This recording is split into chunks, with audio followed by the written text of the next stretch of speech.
Ika-43 kabanata sa pagpapatuloy. Nakatingin sa malayo si Lee Si-won nang biglang sinabi sa kanya ni Ji-pyong na ano daw ang tinitingnan niya doon. Na itinuro ni Lee Si-won na sinabi kay Ji-pyong na hindi daw ba't parang may kakaiba doon. Na napaisip si Ji-pyong sa sinabi ni Lee Si-won. Na makikita ang bundok na sinabi pa sa kanya ni Lee Si-won na ang parang enerhiya daw na umaaligid sa bundok. Na tumugon si Ji-pyong na enerhiya. Anong ibig daw niyang sabihin? Na lumapit si Min-chua na sinabi na ha. Ngayon lang daw niya napansin, hindi daw ba't itong lugar na ito ay tipikal na pugad ng napagod na dragon. Na sinabi naman ni Jenny na pugad ng napagod na dragon. Na tumugon si Min-chua na oo. Sa geomancy. Inilalarawan daw ito bilang isang lugar kung saan ang lahat ng ki ng langit at lupa ay nagtitipon. Na makikita ang bundok na sinabi pa nito na tingnan mo roon. Ang gulod ng pinakamataas na tuktok doon ay umiikot pababa na iyon ang sentro.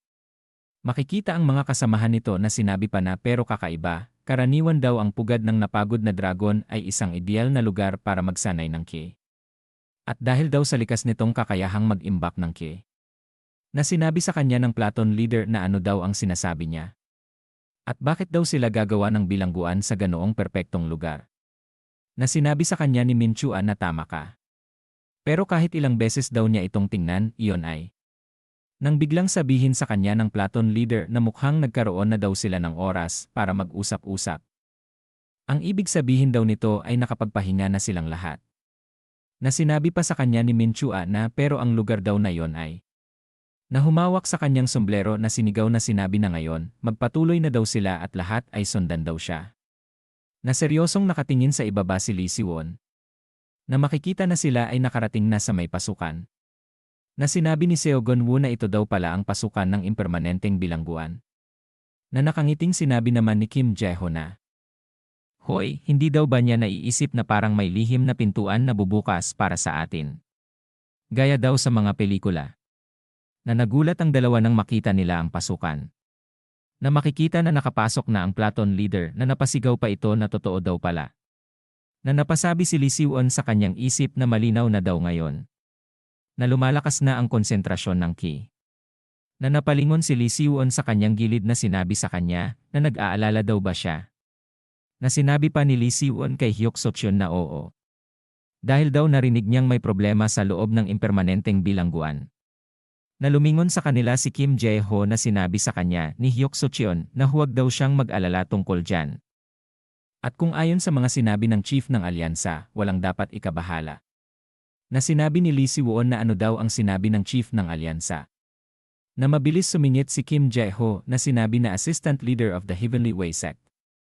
Na sinabi pa nito na sinabayan sa paglalakad si Hyuk Suk-cheon na pinagmamasdan ni Lee Si-won at ni Jenny na huwag daw siyang tumayo lang dyan at sumama daw siya sa harapan. Na naiinis na sinabi ni Jenny na ang buwisit na yon. Na sinabi naman ni Lee Si-won na okay lang daw. Na sinabi pa ni Jenny habang makikita ang dalawa na hindi daw ba siya naiinis. Ang taong yan daw ay naghahanap ng away sa kanya. Na tumugon si Lee Si-won na ngayon daw ay hindi oras para magtalo sa mga maliliit na bagay. Na makikita ang ibang kasamahan na sinabi pa niya na hindi lang daw naman siya ang may galit. Na sinabi ni Jenny na ngayon daw na nabanggit niya ito, mukhang ganun na daw nga. Sinabi pa niya habang makikita si Hyuk Suk-cheon na pero bakit daw silang lahat ay ang bait sa mokong na yon. Dagdag pa niya na ang kapatid daw niya sa disipolo ang may sala sa huling insidente. Natumugon si Ji-pyong sa kanya na sinabi nito na si Hyuk Suk-cheon daw ang idolo ng Murim. Dagdag pa niya na kung ikukumpara daw sa kanya, ang pinuno ng angkan ng Sanwoo ay isang ordinaryong tao na hindi kilala. Makikita ang kasamahan nila na sinabi pa ni Ji-pyong na dahil daw lahat sila ay mga tanyag na tao na noon pa. Siguro daw iniisip nila na walang halaga ang pinuno ng angkan ng Sanwoo kung wala ang kanyang posisyon. Natumingin si Jenny na sinabi nito na kung iniisip niya rin daw ba yan. Natumugon ito na hindi daw niya ito itatanggi. At para daw sa swordmanship, iyon lang daw yon. At pagkatapos ay makikita sila sa harap ng pintuan. At lumingon na sinabi sa kanila ng Platon leader habang inilalagay ang kanyang card na nandito na daw sila. At mula daw dito. Nang biglang nagulat si Hyuk Suk-cheon nang biglang may isang kamay ang dumaklot sa likod ng Platon leader na ikinagulat nito. Na ito pala ay gawa ni Hyuk Suk-cheon. Namuntik nang makuha ang ulo ni Platon leader kung hindi niya ginawa yon. Na ikinagulat ng lalaki. Na sinabi nito habang makikita sila na mukhang may alisto daw na bata dito. Na sinigaw ni Platon Leader na siya daw ay isang bilanggo. Na mabilis na lumapit ang dalawang kasamahan nito sa lalaki. Na sinabi nito na kung gusto daw ba nilang hulihin siya. Na mabilis na hinawakan ang dalawa sa muka. At pagkatapos ay inangat ito na sinasabi pa ng lalaki na talaga daw ba sa tingin nila posible ito. Sa mga kakayahan nila. Na pinag-untog ang dalawa na makikita ang dugo na ang mga ito ay nawalan ng malay. Na sumisigaw si Platon Leader na pasugod na sinasabi na ikaw na hayop ka. Na sinabi ni Hadongchul na kailangan daw na tulungan nila siya. Na nagulat ang Platon Leader nang makita niya ang mga nagtalsikan na mga dugo. Na nanlaki ang mata nito pati na si Shin Woo-jig sa kanilang nakita. Habang hawak nito ang dalawa sa ulo ay sinabi nito na ano daw ang ginagawa niya. Na sinabi pa nito na bakit daw hindi siya sumusugod sa kanya. Na sumigaw ito na nahayop ka. Na biglang itinapon sa kanya ang isa sa hawak nito na kanyang ikinagulat. Na ito ay sinalo niya na pinagmamasdan. Na napatingin sa unahan ng sabihin sa kanya ng lalaki na ang galing daw niyang sumalo. Na biglang isang mabilis na kamay ang dadakutin ang muka ng Platon Leader na ikinalaki ng mata nito. Na makikita ang mata ng lalaki na sinabi nito na bilang gantimpala. Puputulin daw niya ang ulo nito. Na makikita na hawak na ito sa baba na nakayakap ito sa Platon Leader. Nang biglang nagulat ito nang mapansin niya si Hyuk Socheon na atakihin ang lalaki. Habang hawak ang Platon Leader ay naiwasan niya ang ginawang atake ni Hyuk Socheon. Na ikinagulat ni Kim Jae-ho sa kanyang nakita. Na napalingon ang lalaki na sinabi nito na bata. Medyo kahanga-hanga daw ang kinya. Dagdag pa nito na tapos na daw sana siya kung tinamaan siya nun. Bilang gantimpala daw. Ibabalik na daw niya si Platon Leader sa kanya. Na makikita na ito ay hinarang ni Hyuk Socheon. Na mabilis na sumusugod ang lalaki na sinasabi sa isip na ayos. Ganon daw siya dapat tanggapin. At siya daw naman ang susunod niyang paglalaruan. Na makikita ang kamay nito na ibinuka na may enerhiya. Na nagulat si Kim Jae-ho na napasigaw na sinabi na hindi maari assistant leader. Nang biglang napatigil ito nang makita niya si Lee Si-won ay nasa harapan ng lalaki. Na pinagtatakahan nito. Na biglang malakas na sinuntok niya ang siko nito. Na makikita ito ay nabali na ikinagulat niya. At tumingin kay Lee Si-won na napasabi na sino daw naman siya ngayon. Na biglang isang malakas na suntok ang tumama sa muka nito. Sa sobrang lakas ay nawasak ang pinagbagsakan nito. Na ito ay tumalbog pa sa ere. Na makikita sa muka ng Platon Leader ang pagkagulat sa kanyang nasaksihan. Na nakatingin lang si Hyuk Socheon sa kanya. Na makikita rin sina Jenny, Minchua, at si Jipyong na nagulat din sa kanyang nakita. Pati na ang dalawang ito na pinagpawisan. Na makikita ang muka ni Kim Jae-ho na ito ay napalunok ng laway. At pagkatapos ay makikita ang lalaki na walang malay na tumalsik sa may pasukan. At pagkatapos ay makikita ang muka ni Lee Si-won na seryoso. Na biglang itong may naramdaman. Na napatingin sa pasukan. Na sinasabi habang palabas ng lalaki. Na mukhang nabawasan mo ang trabaho ko para sa akin. Na nagulat ang mga ito nang makita nila ang lalaki. Na napasigaw na Big Brother Kang Sung. At dito na po nagtatapos ang ika-43 kabanata.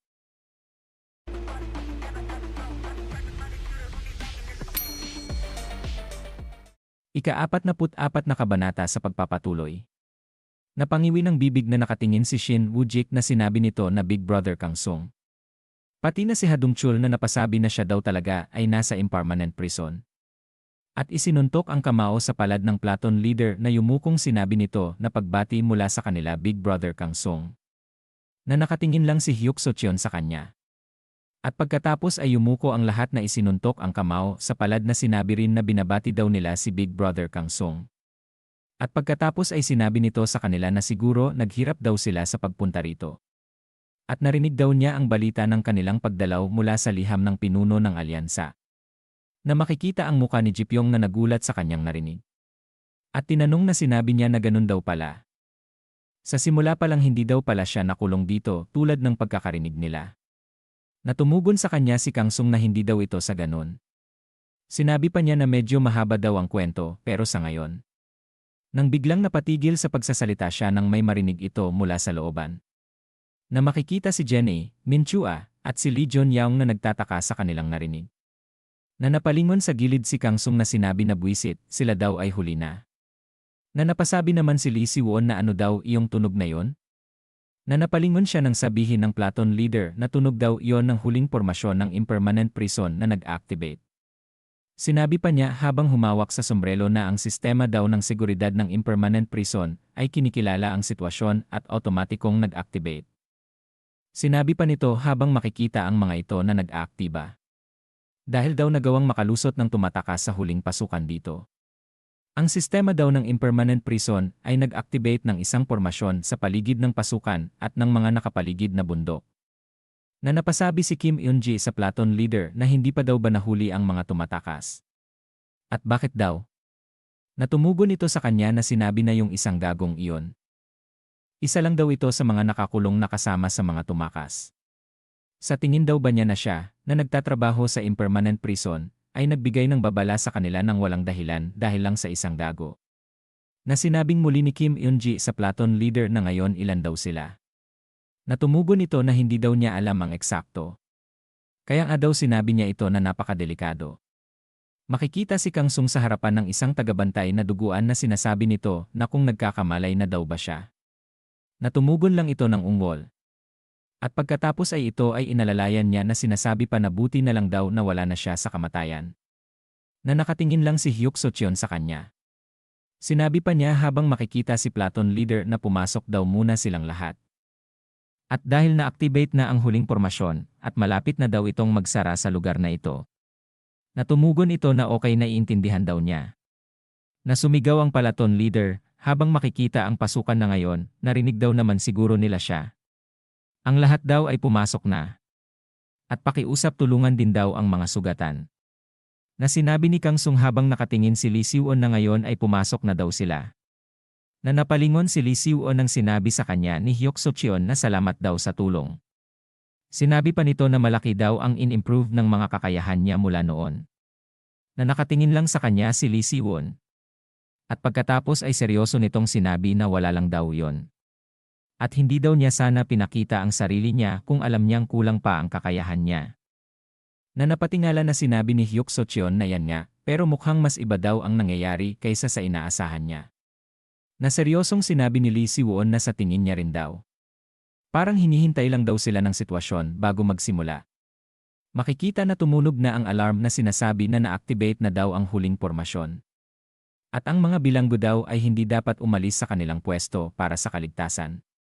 Na makikita ang pasukan ay nagsara na.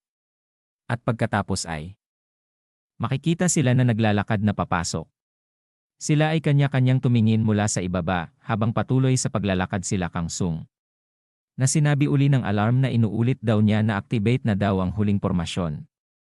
At pagkatapos ay makikita si Kang Sung na lumingon sa likod na sinasabi na dito daw ang daan. Natumugon si Ji-pyong na okay na iintindihan daw niya. Makikita ang butas na sinabi muli ng alarm na inuulit daw niya na activate na daw ang huling pormasyon. Naglalakad sila sa hagdan sa loob ng kuweba na sinabi ni Kim Jae-ho na hindi daw ba't parang mas malaki ito kaysa sa inaasahan niya. Na sinabi naman ni Ha Dong-chul na parang natural daw siyang nabibigatan. Na sinabi sa kanila ni platoon leader na huwag daw basta-basta hawakan ang anumang bagay habang sumusunod sila sa kanila. Na makikita ang muka nito na nakatingin sa kanila na sinabi pa na ang isang trap daw na mekanismo ay maaaring matrigger dahil sa pagkaka-activate ng huling pormasyon. Natumugon ang mga ito na okay na iintindihan daw nila. Na sinabi naman ni Lee Junyaong na pero nasaan daw ang mga bilanggo. Kung ito ang bilangguan. Na itinuro ni platoon leader ang mga pintuan na sinabi niya na nakikita daw ba niya ang mga yungib doon sa ibaba. At ang pasilidad daw ng pagkakakulong ay nasa loob ng mga ganitong yungib. Natumingin din si Lee Si-won habang makikita si Jenny sa kanyang likuran.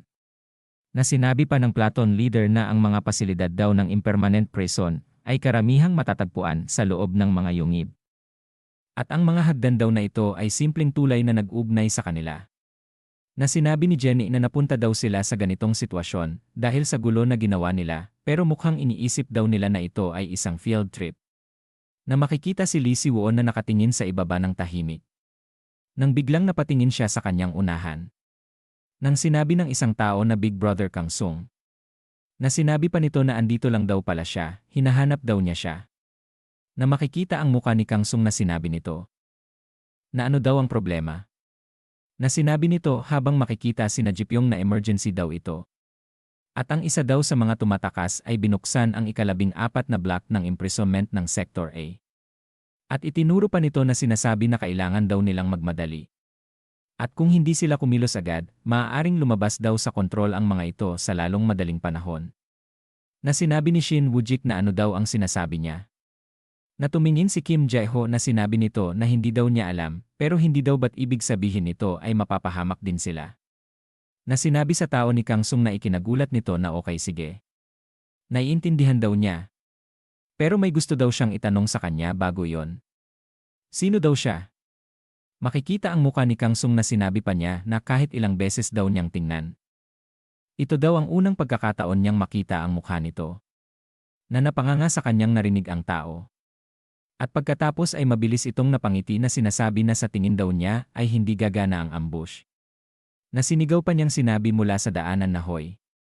Nahuli na tayo. Lumabas na daw sila dito. At makikita ang mga paa ng mga bilanggo na lumalabas. Na napatingin si Jenny sa mga ito. At pagkatapos ay makikita na naharangan na ang kanilang dinadaanan kaliwat kanan. Na napasabi ang mga ito na ano daw ito. At tinanggal ng lalaki ang kanyang sombrero na sinasabi na sa Monryong Kang Sung. Narinig daw niya ang napakaraming beses na ang kanyang martial arts ay napakalakas. Gayunpaman, na pinaikot nito ang sombrero na sinabi pa nito na dahil daw sa dami ng nagsasalita tungkol dito. Naging medyo mausisa daw siya. Kung magiging epektibo daw ba ang kanyang martial arts sa ganitong sitwasyon na napapaligiran siya. At pagkatapos ay makikita si Kang Sung na nasa likod nito si Jipyong. At sinabi ng lalaki na suguri na daw sila. Makikita si Jipyong na naiinis na naghanda. At ito ay biglang napatigil nang makita niya sa kanyang unahan. Na ang mga preso ay nagliparan sa ere sa ginawang atake ni Kang Sung.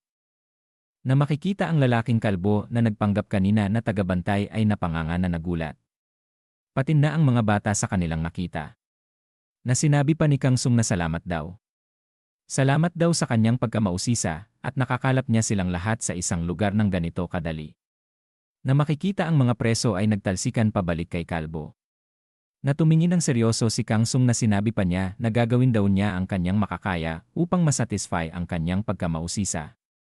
Kaya't pakiusap, gawin daw niya ang kanyang makakaya upang hindi mamatay. At dito na po nagtatapos ang ika-44 na kabanata.